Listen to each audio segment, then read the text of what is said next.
DElEd प्रथम semester है। Topic है पदार्थ और उसकी अवस्थाएं। पदार्थ किसे कहते हैं? हमारे आसपास जितनी भी चीजें सब पदार्थ हैं। पर किसे कहें, क्यों कहते हैं पदार्थ में? उसका कारण यह है कि जिनमें भार होता है या स्थान घेरती है या अनुभव किया जा सकता है उन्हें पदार्थ कहते हैं। तो वे सभी वस्तुएं जिनमें भार होता है और जो स्थान घेरती है, अनुभव की जा सकती है, पदार्थ कहलाती है। अब वे सभी सजीव वस्तु हो सकती है और सभी निर्जीव होती है। पदार्थ को जो दो भाग में बांटा गया है, भौतिक अवस्था के आधार पर और रासायनिक अवस्था के आधार पर। उससे पहले हम देखते हैं कि एक्सपेरिमेंट करते हैं कि ये वस्तुएं स्थान घेरती हैं या नहीं घेरती हैं। तो सबसे पहले हमने लिया ठोस। अब हमने एक खाली ग्लास लिया और खाली ग्लास में हमने पानी डाला, तो पानी स्थान ले रहा है। पानी ने स्थान ले लिया। इसका मतलब क्या हुआ कि पानी जगह घेर रहा है तो वो स्थान घेरता है। दूसरा हमने ले लिया, ये दूसरा पानी ले लिया और हमने इस पानी में एक ठोस वस्तु, अगर ये स्थान घेरेगा तो जल का तल पड़ेगा और नहीं घेरेगा तो जल के तल पे कोई प्रभाव नहीं पड़ना चाहिए। हमने इसे डाल दिया तो देखिए तल यहां से बढ़ के यहां आ गया। इसका मतलब क्या हुआ, इसने स्थान घेर लिया।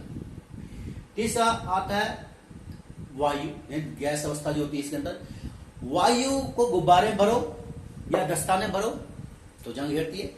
और सबसे अच्छा एक्सपेरिमेंट आपके सामने मैं करने जा रहा हूं स्थान घेरने का। हमने जल ले लिया और एक पन्नी डाल दी इसमें कि पन्नी तैयार थी इसके ऊपर। तो अगर पन्नी इस गिलास के यहां तल पे आ गई तो स्थान नहीं घेरेगा, अगर यहां नहीं आई तो स्थान घेरा। तो देखिए ध्यान से आप, हमने जल को ग्लास को उल्टा दिया और नीचे को दबा दिया तो देखिए पन्नी इतनी तैयार। इसका मतलब क्या हुआ, पन्नी तैरती है पानी पर लेकिन वो ऊपर नहीं आई। इसका मतलब इस गिलास के अंदर क्या थी, वायु, और वायु ने स्थान घेर रखा। इसी कारण से पानी ऊपर क्यों नहीं आया। अब इसे हल्का तिरछा कर दो तो इसको बुलबुले आते हैं, ये बुलबुले आते हैं। तो इसका मतलब वायु भी स्थान घेरती है।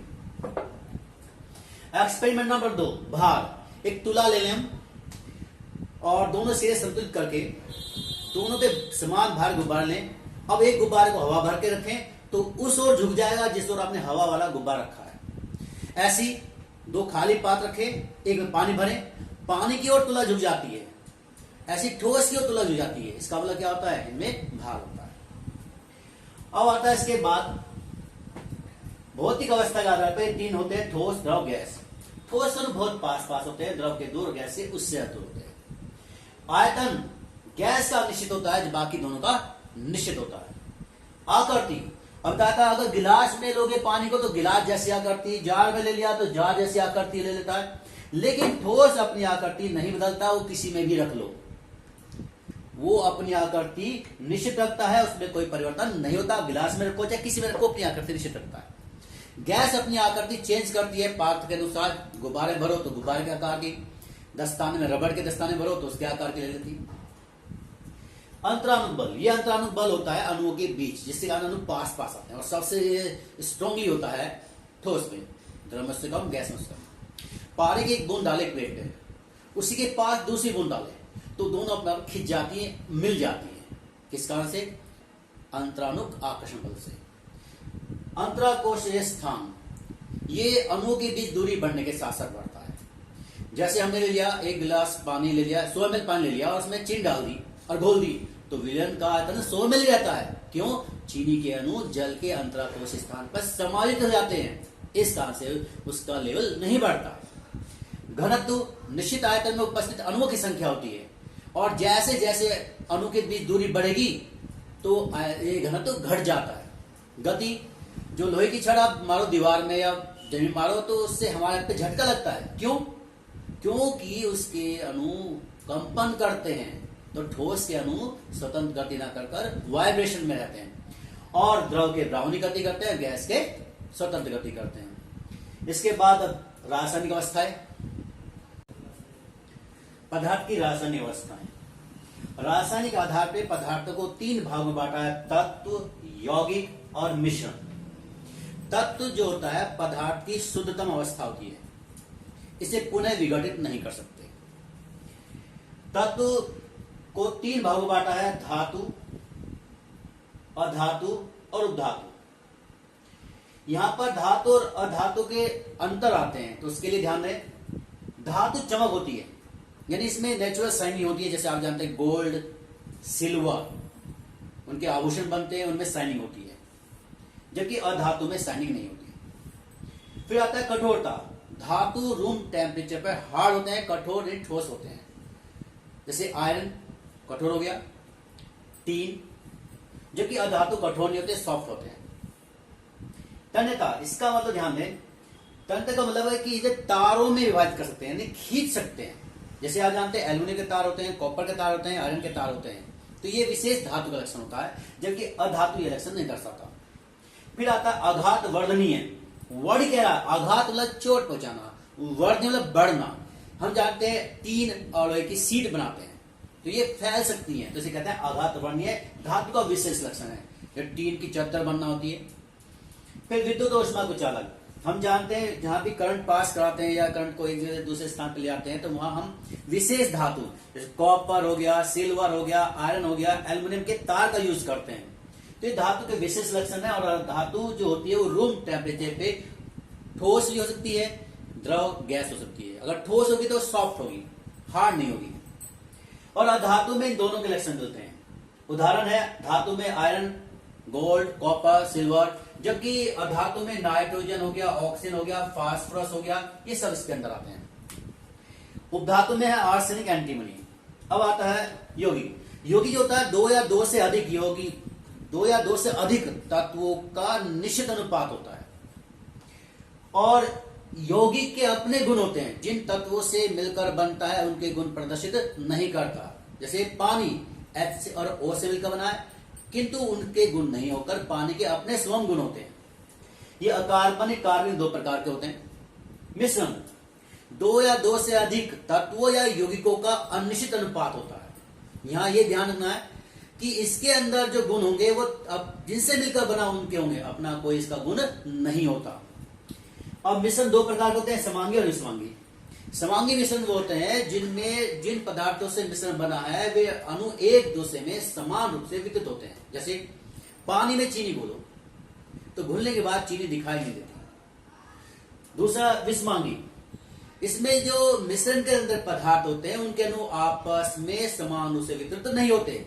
जैसे पानी में रेत डाल दो, जब पानी में आप रेत डालोगे तो रेत हमें दिखाई देगा। जैसे हमने पानी लिया है उसमें हम रेत डालते हैं तो रेत का दिखाई दे रहे, इसका मतलब नीचे बैठ गए तो ये समान रूप से वितरित नहीं हुए। अब आगे जो है पदार्थों को पृथक करना, पदार्थों को घुलना। हम जानते हैं ठोस, द्रव, गैस सभी में अंतरा अणु का स्थान होता है। जब विलय को विलायक में डाला जाता है तो विलय के अणु विलायक के अणु के अंतरा कोश स्थान पर समायोजित हो जाते हैं। जैसे आप एक गिलास में या किसी पात्र में 100 ml पानी ले लें और उसमें 1 चम्मच चीनी डालें, घोलें, तो बने विलयन का आयतन 100 ml ही रहता है, वो बढ़ता नहीं। इसका मतलब क्या हुआ, चीनी के अणु विलायक जो लिया है आपने उसके अंतराकोश स्थान में समायोजित हो गए, जिससे उसका आयतन नहीं बढ़ा। अब आता है ठोस जो पदार्थ होते हैं उनकी विलेयता ताप बढ़ाने पे बढ़ती है। जैसे चीनी का उदाहरण लेते हैं, ठंडे जल की अपेक्षा चीनी गर्म जल में शीघ्रता से घुलती है। अब ताप के आधार अभिक्रिया दो प्रकार की होती है, ऊष्माशोषी और ऊष्माक्षेपी। ऊष्माशोषी, ताप बढ़ाने पे क्रिया बढ़ेगी, चीनी का ताप बढ़ाने पे घुलना, ये ऊष्माशोषी है। चूना पत्थर को पानी डालो तो ठंडे पानी में घुल जाता है, उबलने लगता है, वो ऊष्माक्षेपी है कि वहां ताप की जरूरत नहीं है। तो ऊष्माशोषी होती हैं जिनमें ताप की आवश्यकता होती है, ऊष्माक्षेपी वे होती हैं जिनमें ताप की आवश्यकता नहीं होती। गैसों की विलेयता उच्च दाब और निम्न ताप पर अधिक होती है।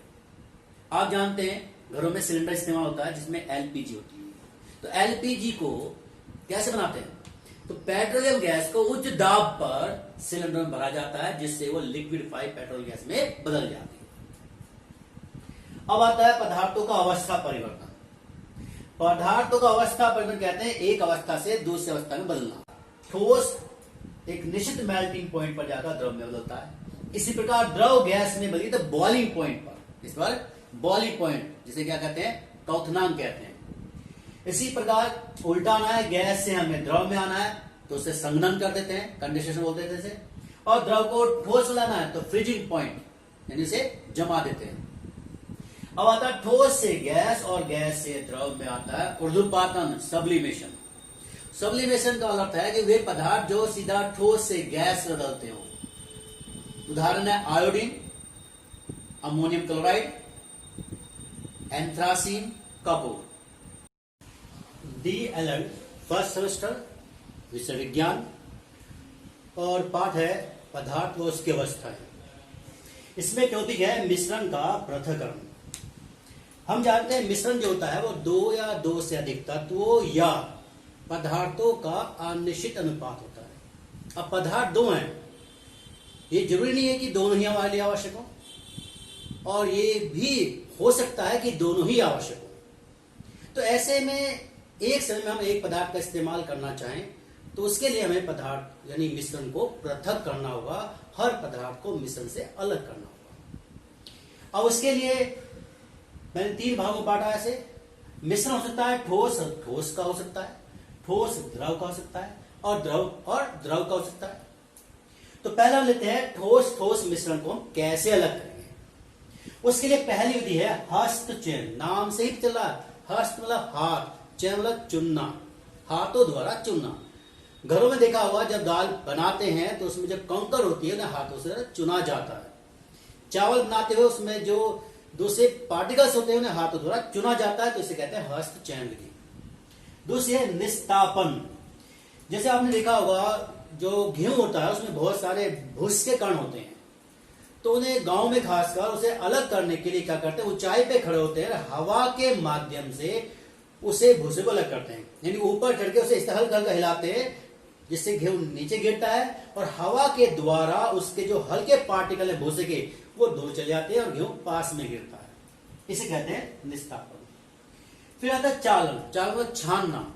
घरों में रोटी बनती है तो उससे पहले माताएं जो होती हैं, बहनें जो होती हैं, वो आटे को छानती है, छान कर चोकर अलग हो जाती है। फिर चुंबकीय पृथक्करण। इसमें हम जानते हैं कि कुछ विशेष पदार्थ होते हैं जिनमें चुंबकीय गुण पाया जाता है और वे चुंबक की ओर आकर्षित होते हैं, उससे चिपक जाते हैं। मान लो रेत में चुंबक के कण है, यह कहते हैं लोहे के कण है, और हमें वो अलग करना हो तो हम क्या करते हैं, उसमें हम चुंबक डालेंगे जिससे लोहे के कण चुंबक से चिपक जाएंगे और रेत के कण नहीं चिपकते। इस प्रकार हम रेत में से लोहे के कण को हम अलग कर लेते हैं। इस विधि का सबसे ज्यादा उपयोग किया था चुंबकीय पृथक्करण विधि का अयस्क के सांद्रण में, जहां पर लोह चुंबकीय अयस्क को चुंबकीय पृथक्करण द्वारा अलग किया जाता है। फिर ऊर्ध्वपातन। ऐसे पदार्थ जो बिना द्रव में बदले ठोस से सीधा गैस में बदल जाते हैं उन्हें कहते हैं ऊर्ध्वपातन पदार्थ। और इस विधि के द्वारा ऐसे ही मिश्रण को पृथक किया जाएगा जिसमें एक पदार्थ ऊर्ध्वपातन दर्शाता हो, जैसे नमक और अमोनियम क्लोराइड। अमोनियम क्लोराइड है या आयोडीन है, नेफ्थलीन है, एंथ्रासीन है, ये सारे के सारे ऊर्ध्वपातन होते हैं, जबकि नमक नहीं होता।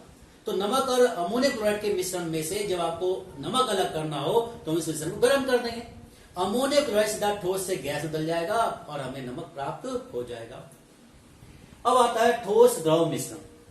ठोस द्रव में 2 प्रकार के मिश्रण होते हैं। एक तो ऐसे जो कि ठोस पदार्थ द्रव में अघुलनशील होते हैं, और एक ऐसे जो ठोस पदार्थ द्रव में घुलनशील होते हैं।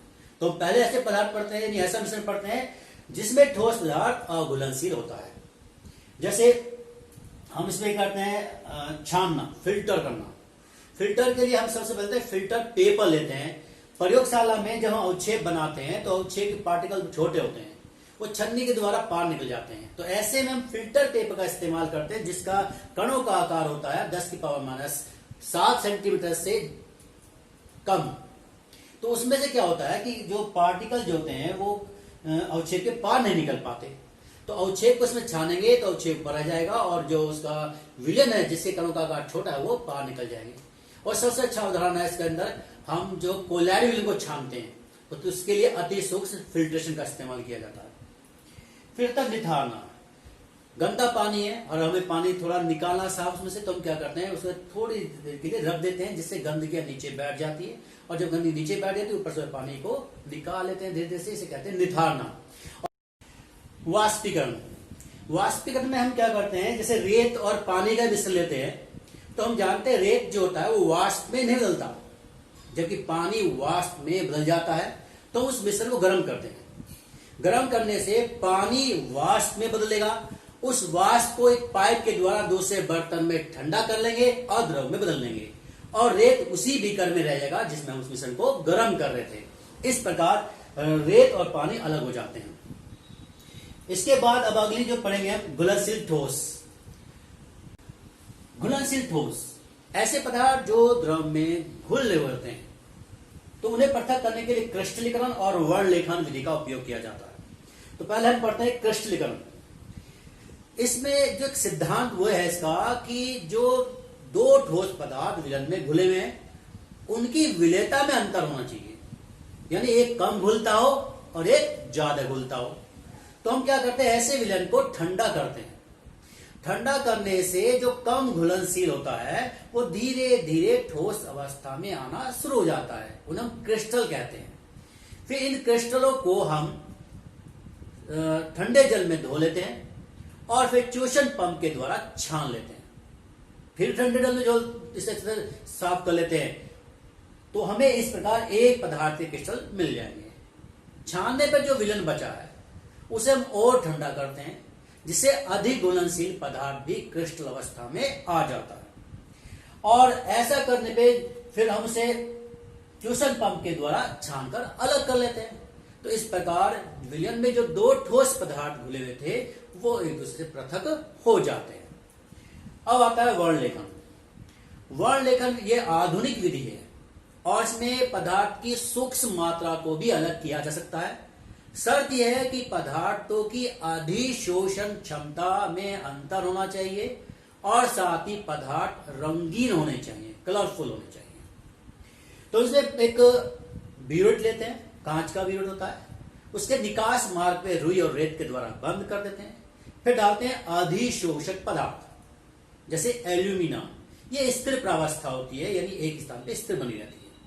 इसके ऊपर गतिशील प्रावस्था, वो जो मिश्रण तुम्हें पृथक करना है उसे कहते हैं, और ऊपर से डाल देते हैं। माना कि मिश्रण में A, B, C